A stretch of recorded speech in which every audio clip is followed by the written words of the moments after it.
गोर लगै छै अपने सबके मिथिला संस्कार पर स्वागत करै छी।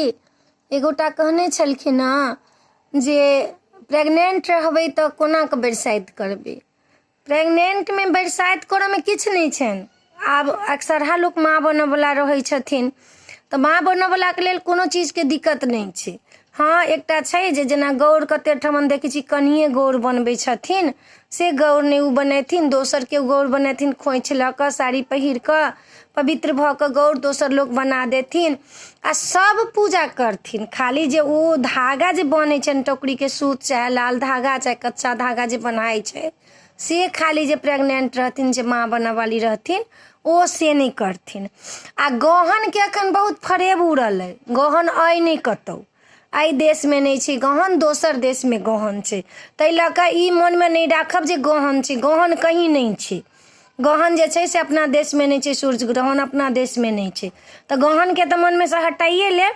आ प्रेग्नेंट जे छथिन से खाली धागा नहीं गाछ में बंधथिन आ सब चीज करथिन।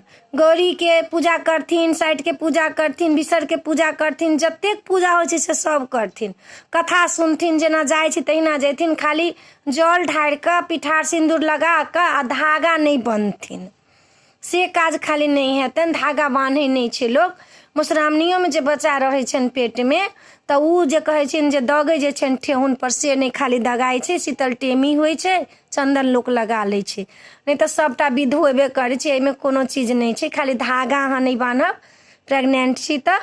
आर सब विध ओहिना हैत, गौर तौर ओहिना पूजब, सब विध जेना करै छी तहिना हैत। ताहि लऽ कऽ अपने सबके वीडियो बना कऽ देलहुँ हँ। आ गहन के बात पर नहीं जाब ककरो बात पर, जे कहै छी से सुनू, हम पत्रा देखा कऽ तखने कोनो बात कहै छी, ओना नहीं कहै छी। तऽ ताहि लऽ कऽ अपने सबके वीडियो दऽ देलहुँ हँ जे माँ बनऽ वाली छी। तऽ खुशी के बात ये जे हमरो तरफ से शुभकामना होत जे गोटा माँ बनऽ वाला छी, से मिथिला संस्कार के तरफ से अपने सबके शुभकामना हो। नीके नाथे हो बाबू, हुनका लाउ एहि दुनिया में नीके नाथे आ शुभ शुभ सब पूजा करू, खाली धागा नहीं बान्हब, आरो सब चीज होबे करै छै ओहिना। अपने सबके वीडियो में ई वीडियो नीक लागत तऽ हमरा कहब जरूर जे नीक लागल कि नहीं नीक लागल, आ कहब जरूर। जय मिथिला, जय माता जी।